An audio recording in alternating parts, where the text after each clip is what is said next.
Welcome to my channel, everyone. In today's video, this is an MJ game chat. I would like to talk about a game called Reaper Warlords.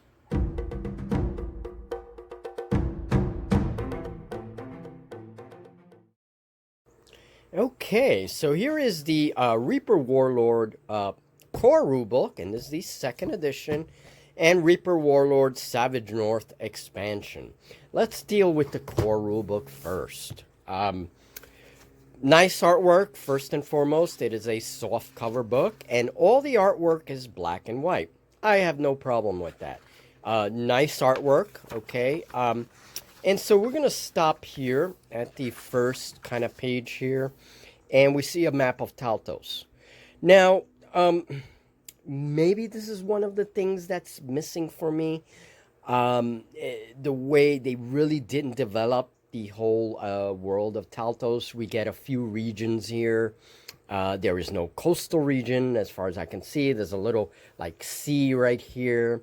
So yeah, maybe you can design some like docks, some coastal tables to represent like some of the regions here. But really, there's not. It's very sporadic. It's not developed. We don't get any kind of fluff for the world, okay? So, to be honest, I don't even know why all the factions are fighting each other. I mean, yeah, we have some evil factions, and obviously, they do have a lot of factions in this game, and the evil factions are, well, doing evil, and so, of course, we'll put them in conflict with, the factions that want good and order and whatever. It's a very kind of a fantasy cliche kind of thing. All these factions here, and they're, faction descriptions, and quite a few factions, which is nice, right? So it really do have a nice variety. Then we get into the core rules. Now, this is the part that I'm going to say I like because, here they give a brief description of the Reaper adventure game engine, Rage, and they begin to talk about the core rules.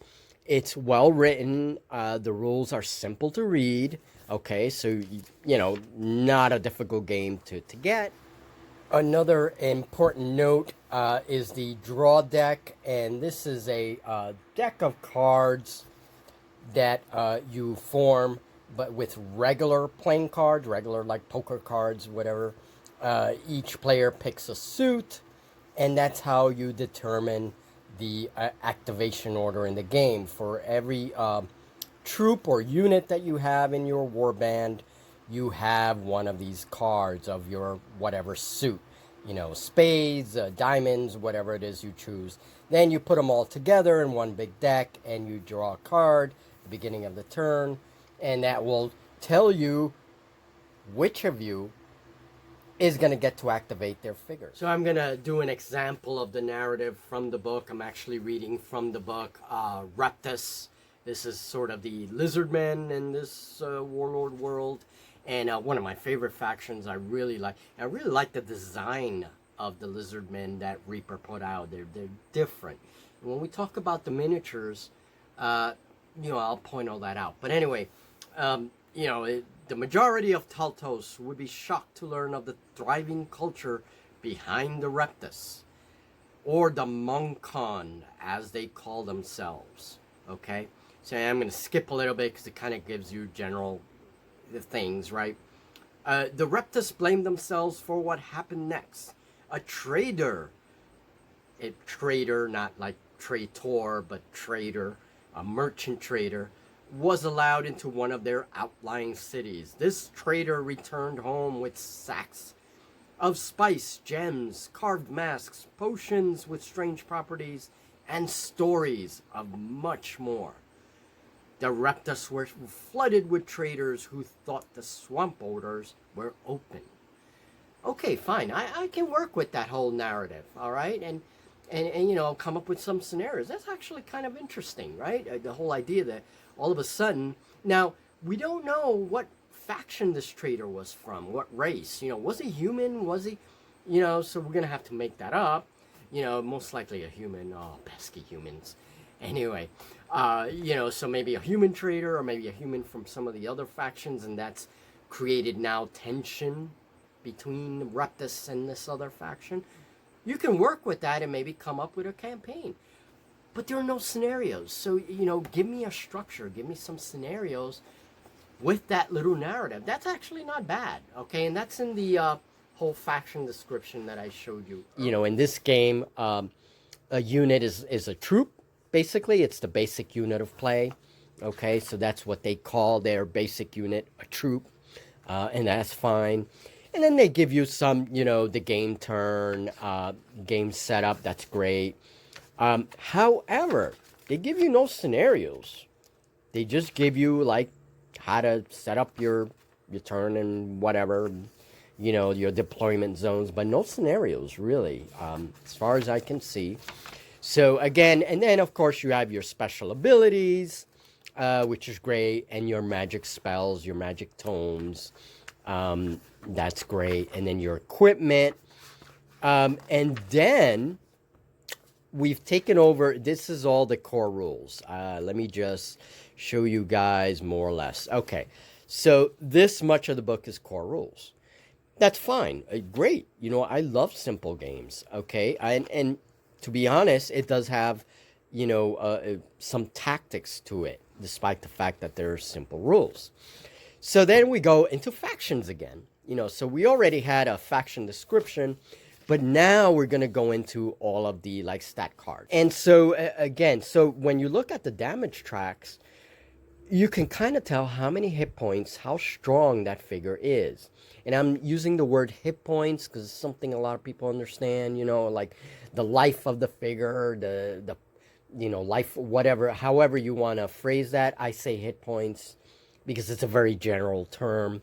So, like, this figure has 2 points of damage. Once those 2 points of damage are eliminated, once it takes more damage than that, the figure is out of the game. It's dead, okay? And so, at 0 points of damage, these are the stats you use. Once the figure takes a point of damage, these are the stats you use. And as you can see, the figure's movement has gone down from 5 to 4, and I'm very sorry if I haven't zoomed this, guys. There you go. That's better. So movement has gone down from 5 to 4 once it's taken 1 point of damage, right? And all these other stats go down as well. So I like that. It's cool. It's fine. This figure is obviously stronger. Oricus, the Pegasus Rider, has damage track 4. So basically 4 hit points once it starts taking damage. Now, in this one, it's interesting because some stats really go down and some don't. Some kind of stay the same. Okay, so moving on from that. Now, most of the book now is all the factions and their data cards. Now, keep in mind that they tell you, while we have figures for, Logan, the Battle Fury, or whatever it is, right? While we have figures for all of these, if you don't like the figure from Reaper Warlord, you can use any miniatures in Reaper. As long as it's a Reaper's miniature, you can use any miniature you want. So, which is fine because Reaper minis, they have tons of miniatures. So, I mean, you will not have sort of a problem with selecting miniatures, okay? So the rest of the rule book is just factions. Just factions. There are no scenarios here. It does have, like, a little demonstration of a game, okay? It does have that here. A demonstration game of Warlord, but I mean, I'd like to see some scenarios. Give me some maps, give me some story scenarios to give me an idea why these factions are fighting, some of the factions that could really, be pit against each other and whatever. And now keep in mind, and in the descriptions, you can tell right away who's evil, who's not, and you're going to have to make up your own story. And this is the expansion. Now, for the expansion, keep in mind, one book is like $20. I think I paid $20 for it, or $24, whatever. It's not an expensive rule book when it comes to comparing to modern rule books, okay? this book now really does approach kind of modern prices. I'm sorry if I'm using that term. That's for lack of a better term, but this is more like $29.99. It's a hardcover book. You know, the pages are glossy. You do have some color pages, so of course that raises the price. And basically, again, it goes over the same rules that you saw in the core rulebook. It does add more special abilities. You get more factions in this. Maybe a couple of new equipment, more spells. So you do get some new stuff, and you definitely get new factions. So, I'm sorry, these were like the core rules.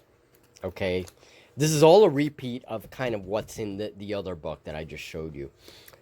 All right. You do get new factions. So if you want to play Dark Reach, which actually is one of my favorite factions, the Dark Elves, I love the way they portray them here. Then you got to get this book because, of course, all their stats are here. Okay. And you have Icingstead, which is a very cool faction, right? With the Frost Giant Princess. She is a model, a Reaper model, and I love her. She's great. I am going to be picking this model up. All right, so so this book also has some new faction doctrines. That's a thing, you know, in the game. And some warlord benefits. You do get this thing called warlord benefits. So depending on which warlord you choose, and many of those characters that you see here are actual warlords. You know, that's kind of like your commander figure, your leader figure. You know, they get certain benefits. So, benefits that are unique to that warlord, okay? So it kind of customizes your army depending on what warlord you choose. And again, the rest of this book is pretty much factions. Now, when you get to the end, you do get this nice kind of overview of all the models that Reaper has in the Warlord line, and there's some really cool models here. I'm not gonna, you know, I mean, some really awesome models, really, in my opinion. But then they go into the, you know, a little bit of a painting guide, how you can paint miniatures and all that. Fine, you know, I don't have a problem with that. Painting like eyes and all that. And then you get a couple of templates, which again now I can't print because my printer's different now. It's a fancy schmancy little printer, and well, it scans very differently. I would have to rip this page and kind of put the page through the printer. It's one of those. But anyway, and so you then begin to question, well, do I really need this book? Since a lot of it is kind of a repeat of this. Well, it does have some new stuff. It definitely has new factions. And if you want to play factions from the North, Savage North, well, you then need the book. Okay, so that was sort of my whole show and tell of Reaper Warlord and some of the opinions that I've had on the game. And we are going to have battle reports once we're over, you know, Vanguard and Oathmark, because those are games that we're really interested in playing soon. You're going to start to see these other games like Reaper Warlord, some of these indie games kind of creep through my channel, and that's what I'm going to show. And Dragon Rampant, Advanced Song of Blades and Heroes, I already have battle reports, early battle reports that I put together for those games, okay, and I really enjoy those games. So we are going to be playing some Reaper Warlord and all that. So if you're interested in that, certainly keep an eye out, because we will be announcing when those games come into play. Now, one of the things I like about Reaper is that, of course, it has the backing of a really large miniatures line. And I'm going to have a series about Reaper miniatures. I'm going to go through as many of the Reapers that I have in my collection. There's quite a few of them. And just kind of choose a few and do like a mini series on Reaper miniatures, since I talk about it so much. And I have metallics and I have bones, and we'll talk about the pros and cons and everything else. Okay, so if you're interested in that, keep an eye out. Those series will be coming to my channel. And then eventually we are going to review Cav. I do want to play Cav. I want to see what it's all about. And actually, I've ordered a bunch of Reaper Cav miniatures, like mechs and tanks and all that. And I'm going to be reviewing them very soon, as soon as I get them. They're on their way. And then I'm really going to be using those for Horizon Wars, which is another sci-fi game that's going to come in the future. But I do want to kind of review Cav and see what it's all about. And I have the updated rulebook also coming. This is kind of the older edition, so we can kind of compare and contrast. And I'll talk about this some other time. So if you're into sci-fi, you know, check us out. Come by. All right, folks, thank you so much. This has been an MJ Game Chat, and we just talked about Reaper Warlord. A very good core set, you know, in terms of the core mechanics. A fun game, but still missing a little bit of that oomph that I love in fantasy games. Oh well. It's my opinion, guys. We'll talk very soon, and you'll have another game reviewed here on MJ Game Chat.